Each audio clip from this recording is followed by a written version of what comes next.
ધર્મનો એક એવો પ્રકાર છે કે જેને ફેશન કહી શકાય. મારી એક સ્ત્રી મિત્રના દીવાનખાનામાં ઘણું ફર્નિચર રાખે છે. જાપાનીઝ ફૂલદાની હોવી તે આ જમાનાની ફેશન છે, તેથી તેને ત્યાં તે હોવી જોઈએ. પછી ભલે તેમાં હજારો રૂપિયાનું ખર્ચ થતું હોય. એ જ પ્રમાણે એ બહેને થોડોક ધર્મ પણ રાખવો જોઈએ, કોઈક સંપ્રદાયમાં જોડાવવું જોઈએ. ભક્તિ આવા લોકો માટે નથી.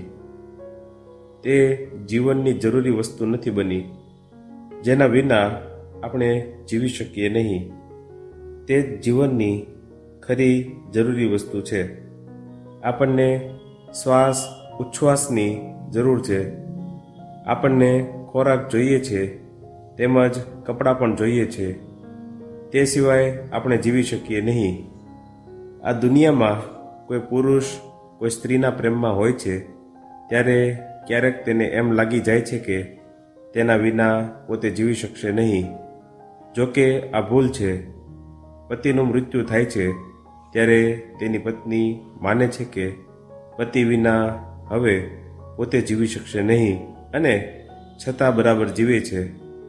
જરૂરિયાતનું રહસ્ય એ છે કે તે વસ્તુ વિના આપણે જીવી શકીએ નહીં. કાં તો આપણને તે પ્રાપ્ત થવી જોઈએ, નહીંતર આપણે મરી જવું જોઈએ. ઈશ્વર પ્રત્યે જ્યારે આપણને એવી ભાવના પ્રગટ થાય, અગર બીજા શબ્દોમાં કહીએ તો આ લોકથી પર જડ શક્તિથી અતીત કોઈ વસ્તુ મેળવવાની તીવ્ર જરૂરિયાત આપણને લાગે, ત્યારે આપણે ભક્ત બની શકીએ.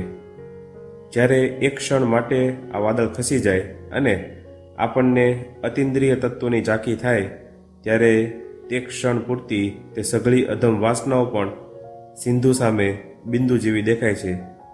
તે વખતે આપણું આ ક્ષુદ્ર જીવન તો શી વિષાત્મા. તે વખતે આત્માનો વિકાસ થાય છે. તે ઈશ્વરનો અભાવ અનુભવે છે અને તેને પ્રાપ્ત કરવાની તમન્ના તેનામાં જાગૃત થાય છે.